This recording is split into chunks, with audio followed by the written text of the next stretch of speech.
said, where is this new director? And they had these, you know, kind of shelves or not, you know, whatever, counters in the front and then counters going down the side. They welcomed you here. You took your pictures down here. Out behind the counters, no privacy and all, is the desk. She said, there's the new director. No private office, no nothing. So I went out to meet this guy. And I said, what's your job as the director of the Department of Motor Vehicles? Write this down or put it on your forehead. It's a wonderful definition of a manager. He said, my job is to reorganize the department on a moment-to-moment basis depending on citizen need. You know what he had done? He had cross-trained everybody in everybody's job, so everybody could take pictures, everybody could run the front desk, including secretaries and bookkeepers in the back of the house, who, if there was a run-on by citizens, he said, that's not mission critical, get out here, the citizens out here. Nobody could go to lunch between 11:30 and 2. Why?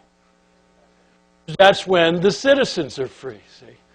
And so this guy is really amazing. Now, just to show you how amazing it is, shortly after this, my secretary turned 50, and she decided that she was going to get one of those mopeds or one of those scooter deals, and she's going to bop around Southern California, see? So she gets this beauty, and she never even thought about a license. You know, she thought car license, you know, moped, you know. No, you got to get a license. So she goes over to the Department of Motor Vehicles, and she gives her name to this woman behind the counter. And she said, and she looks at it, and Dana had never had a ticket in her life. Not one mark on her whole license. And this woman says, that's incredible, your record. And she said, I'm looking at it, though. In 3 months, you're supposed to come back to take your written driver's license again. Why don't you take both tests today? Dana said, tests? I didn't know I was supposed to take a test. And she's panicked. I don't know if they were teaching these people human relations, but this woman reached across the counter, patted her hand. Oh, Dana, with your driving record, I'm sure you can pass this test. And besides, if you don't, you can always come back. So I want to tell you one of the interesting things, before I tell you what happened, is I recognized some of the people in this place, and they were people who used to beat citizens up. And now they're cheering them on. What do you think the difference is? Leadership, you know, vision, values, and all. So Dana goes over and takes the test, brings it back to this woman. She falls one correct answer short of passing both tests. So officially she fails. This woman says, oh, Dana, you are so close to passing. She said, let me try something. I'm going to re-ask you one of the questions you got wrong on each of the tests to see if upon thinking about it you can get it right. Now, isn't that amazing? But what's really amazing is there's only 2 answers to each question. She said, Dana, you chose B on this question. What do you think would be the right answer? Hey, you passed, you know. And so I was telling this story one time, and at the break, a bureaucrat came up. And you can always spot the bureaucrats. They have really tight underwear on, you know, and they walk a little bit like this, you know. And this guy came, he says, why are you telling that story? That woman was breaking the law. Your secretary failed, you know. And so I went back to see my new friend. And I told him the story. And he said, Ken, let me tell you one other thing. When push comes to shove around decision-making, I want my people to use their judgment before rules, regulations, or laws. He said, the judgment of my person was, your secretary had a perfect driving record. And she didn't feel that was fair to that kind of citizen for one missed thing to bring him back. He said, I guarantee if your secretary missed 3, 4, 5 questions, she wouldn't have given him the same. But in her judgment, that was the right thing to do.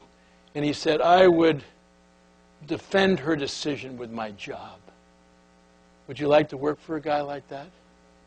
You see the whole concept? And when you get your people passionate, we did a study of this. What's the relationship between strategic leadership, operational leadership, employee passion, and customer loyalty and organizational success? You know where the biggest impact on organizational success comes from operational leadership, from turning the... Not that the strategic is important because you need it, but the point is your people and your customers, they don't know what your strategy is. They don't know what the initiatives are. They don't know what the values are. And they say, All they know is how they're treated. And if your people are treated by an organization that turns the pyramid upside down and drives leadership throughout the organization, empowers people, they get passionate about their work. They get excited about serving customers. And that's what the change in these people at the Department of Motor Vehicles was. It was just incredible to see. And when they do that, what do? They go out of their way to take care of customers. What happens to customers? They get to be loyal. They can't believe it. And they start bragging on these people, which reinforces them again and makes them even more. And they create what we call raving fan customers. What's a raving fan customer? A customer that is so crazy about the way you treat them, they want to brag about you. They become part of your sales force and all. And that is so powerful, you know. It beats advertising every single time. Because if you create raving fan customers, they're out there and they're talking about you and they're bragging on you and all that kind of thing. And so my feeling is that if you're a bearer of hope and you're constantly saying to people, hey, together we can do this. You know, I mean, this is tough, but we'll make it. You know, let's not get down. We've pulled through other things together. We can do it and all. And you get them going and they get their shoulders back and, man, let's go get it and all that kind of thing. You really can be amazed at the kind of things you can do. And then that combined with treating them as your business partners, that they can bring their brains to work, that they really ought to be involved in decision making and share information with them so they know what's going on. And then you combine that with servant leadership that says, yes, the strategic leadership and direction and vision is really important. But where the real action is around operational leadership and implementation. And that's when we turn the pyramid upside down. That's where we do the thing. And just to end my talk, and then we'll have some questions, is that one of my big goals as I travel around the world is the reason we can't get more people to buy into servant leadership is that they're self-serving. And the reason they're self-serving, they think that who they are is a function of how much money they make, the recognition they get for their efforts, and the power and status they have in their position. Let me tell you, there's nothing wrong with making good money. There's nothing wrong with getting recognized for your ethics. There's nothing wrong with getting some power status. What's wrong is when you think that's who you are. Because what do? Your scorekeeping is there. How do we get these people already making millions of dollars that want more? I mean, that's so absurd. How much money do you need? How many houses do you need? And all that kind of thing. Why? It's their scorekeeping. Because their self-worth is attached to their performance plus the opinion of others. And they miss significance in life. And servant leaders understand significance. What's the opposite of making money? It's generosity.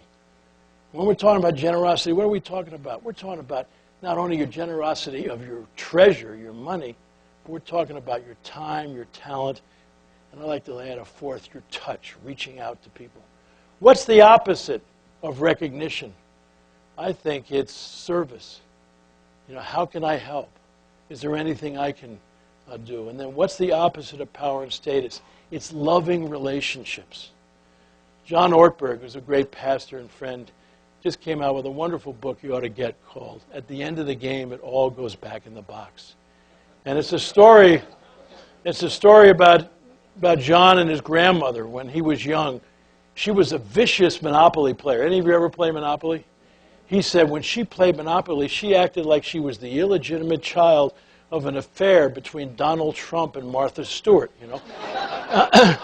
And at the end of the game, she had everything and he had nothing. And she would get this great grin on her face and she'd say, John, someday you're going to learn how to play the game. One summer when John was 12 or 13, this kid moved next door who was an incredible Monopoly player. He practiced with his kid every day that summer because he knew his grandma was coming in September. And when Grandma came, he ran into the house, gave her a big hug and a kiss, and he said, Grandma, how about a Monopoly game? And her eyes lit up, and she said, let's go, John. But he was ready for her this time. And he came out of the chute, and he wiped his grandmother out. At the end, he had everything. She had nothing. He said it was the greatest day of his life. And his grandmother smiled and said, John, now you know how to play the game.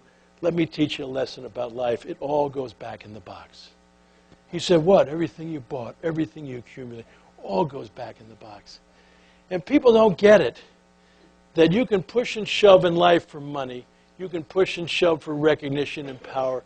Baby, when you die, it all goes back in the box. The only thing you get to save is your soul. And that's where you store who you loved and who loved you. I love the ending of Ghosts, which is getting a big play because Patrick Swayze just died recently. But remember that film? It's a story about a financial advisor who gets killed by a supposed friend. He gets to stay on Earth as a ghost to defend his girlfriend, Molly, played by Demi Moore. He gets to talk to her through this wonderful character that Whoopi Goldberg plays, kind of a clairvoyant type, by the name of Oda Mae. And at the end of the film, he's avenged his death. And the three of them are on the rooftop of Molly's apartment. And all of a sudden, this white light comes to get him. And Oda Mae says, "They're coming for you, Sam." And he turns to Oda Mae and he says, "Your mama would have been proud of you." And then he goes and stands in front of Molly. If you saw the movie, he never told Molly he loved her. Molly would say, "I love you, Sam." And what would Sam say? Ditto. And now with tears coming down his eyes, he says, "Molly, I love you. I've always loved you." And Molly's crying and she says, "Ditto." And then he goes to face the light. And he stops one last time and he turns to Molly. He says, "Molly, the incredible thing about this is you can take the love with you." And that's all you're going to take out of this world. Somebody asked my wife Margie recently, what is leadership all about? She said, leadership is love. It's not about love. It's loving your mission. It's loving your customers. It's loving your people. And get this, it's loving yourself enough to get out of the way so other people can be magnificent. And I think if we really do that, I don't care if it's hard times, we can make it together. So God bless.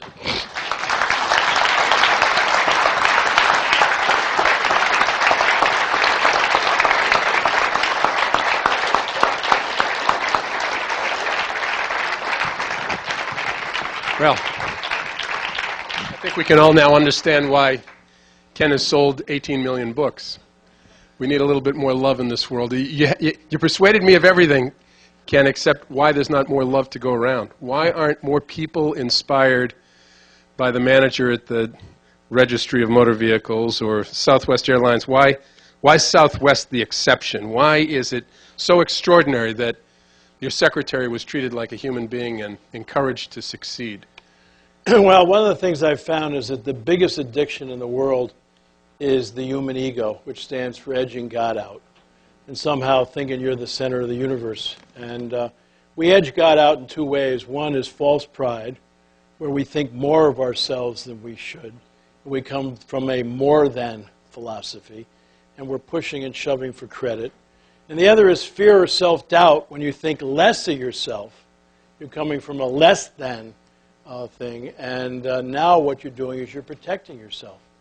And the minute you come from a more than or a less than, you're always, what? Judging, you're always separating, you're always distorting things. And we've started a, 12-step Egos Anonymous program because all of the great addictions are a result of fear and self-doubt, that they need something external to make me feel important. And a lot of people don't deal with the false pride and the stuff that we've seen in some of these leaders, I talked to people from the big car companies that said those leaders wouldn't even thought that they should maybe not fly a private plane to Washington to ask for billions of dollars. They just wouldn't even have thought about it. Now, why were they in trouble?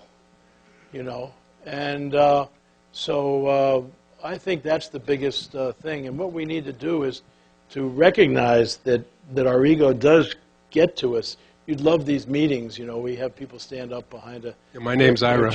Yeah.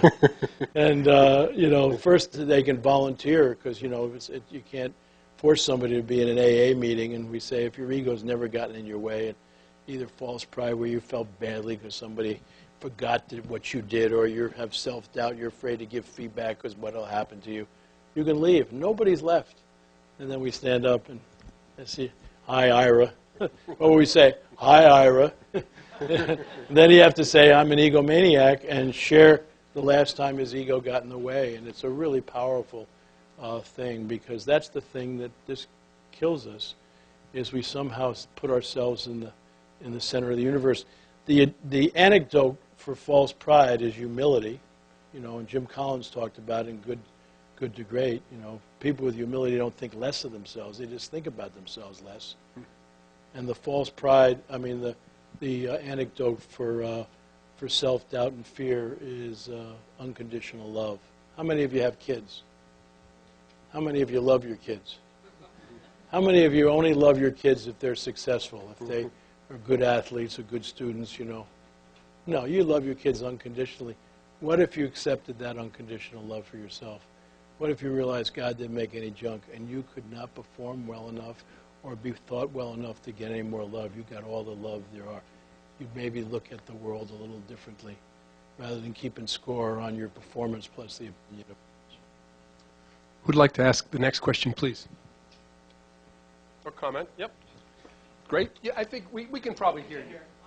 Southwest seems to get it again on their latest ad when they're talking about their bags. Yeah. And they're crying, my bags, they're gone. Again, the servant attitude. That's right. Yeah, it's just amazing. And you look at the companies that just kill the competition, they all get it. Like Chick-fil-A, every time you see anything in the fast food industry, they're number one. They got less than 2% turnover and 1,400 restaurant managers, from 1,400 restaurants. Their hourly, turnover is 75 to 100% less than anybody in the industry, First time I spoke to all the managers at Chick-fil-A, the president stood up and said to all these people, if you're going to err with our people, please err on the side of mercy. And I said, do you all realize the company you work for? Next time I spoke, I had to follow Michael W. Smith in the Chick-fil-A choir, And you look at that. You look at Synovus, chosen the #1 company. Fortune finally said, stop applying for the best company to work for, because they created an all-star list completely based on servant leadership. It's just Ritz-Carlton, based on servant leadership. Horst Schulze, who started the whole thing. It just can name company after company that just kills the competition. And why people don't want to get it, and it's the human ego that keeps them from, and all those kinds of things. Who's next, please? Stand up. Thank you.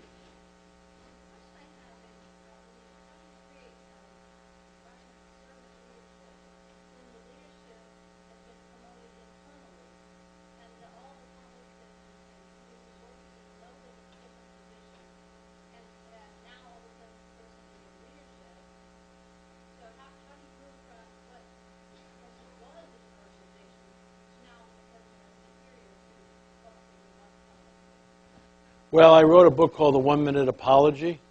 And so you might start off by saying, I couldn't sleep the other night, because I suddenly got this position.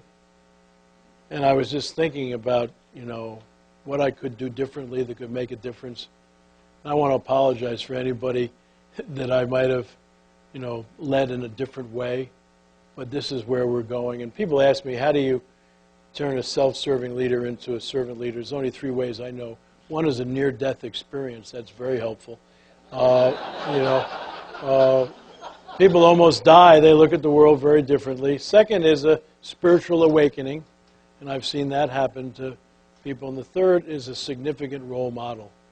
And so you just look at, it's maybe getting up to that position. All of a sudden they get a chance to interact with some people.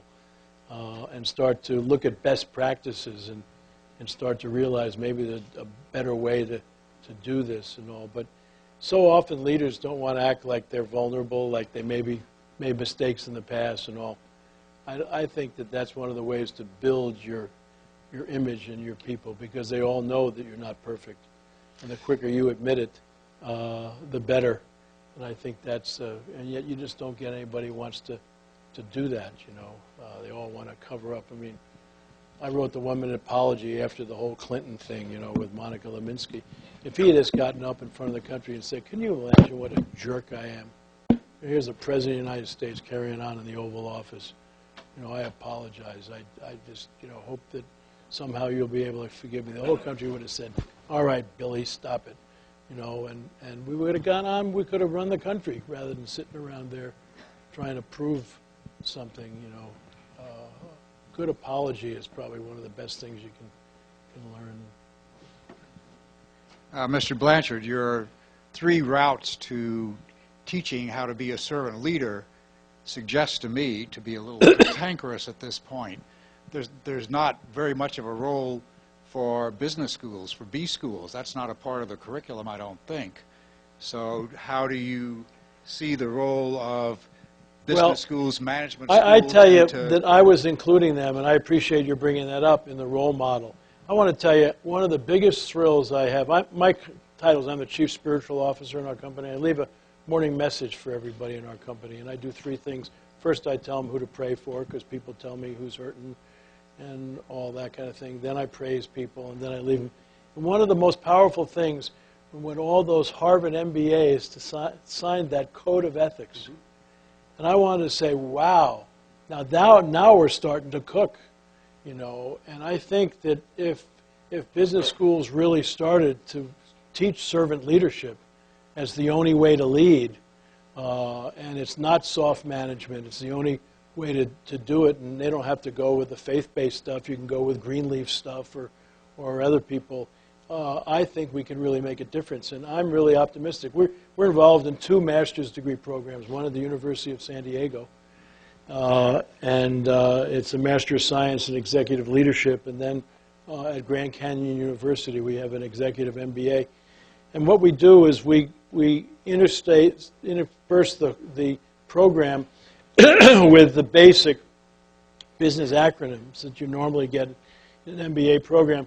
But we start off with self-leadership. The first thing is for people to look at themselves. What's my mission in life? What are my values? What's my leadership point of view and all. I think a lot of people have never taken a good look at themselves. Then we move to one-on-one leadership, which is now about building trust. And once you can lead another individual, then you can go to team leadership, and we move to that. And that's about building a community. None of us is as smart as all of us. And then we end with organizational leadership, which is, how do you run an organization, which is a bunch of departments and teams and all, with both results and people. And we intersperse that throughout the program. And it's a really powerful kind of thing. And I think a lot of people are saying we come away from this differently. And I think it's because, we're modeling different kinds of things. And I think that's what we need to look at our curriculum. I'm so pleased. A decade ago, you couldn't have found an ethics course probably in most business schools. And boy, they're there now, and they're really powerful. And I think we could really take a look. I think we've been spending too much time training business consultants and financial analysts, and I have nothing against those fields. But we need some leaders. Well, it's a real joy to be with you, and hope some of the thoughts I share might be helpful. Let me just end with one story. I became a big fan of the Special Olympics over the years, and one of my favorite stories, they even made an ad over it, in Spokane, Washington, a number of years ago. In the 100-yard dash, they had 9 contestants in the male 100-yard dash, and they were all down the starting blocks with, like the regular Olympics, and the guy with a gun, bang, it goes off. And these 9 young people just race out of there as fast as they can, given their handicap or disability. And about a third of the way down the track, one of the kids tripped and fell. And he tried to get up, and he fell again. And he just lied in the track, and he just sobbed and cried loudly.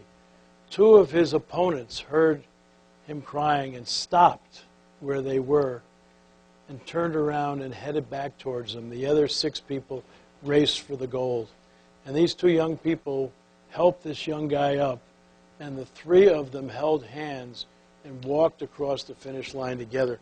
And the crowd initially didn't know how to compute this. I mean, it was beyond their belief. And then when they finally got it, they stood up and they gave him a 10-minute standing ovation. And let me just say that you can make the world a better place. People say, do you want to make the world a better place? Yeah. What do you do? And everybody laughs. You can make the world a better place by the moment-to-moment decisions you make as you interact with other human beings. You know, if somebody yells at you in the morning as you leave the house, you can either yell back or go back and give them a hug and tell them, hope your day is better. Somebody cuts you off, you can, you know, give them the finger or send them a prayer.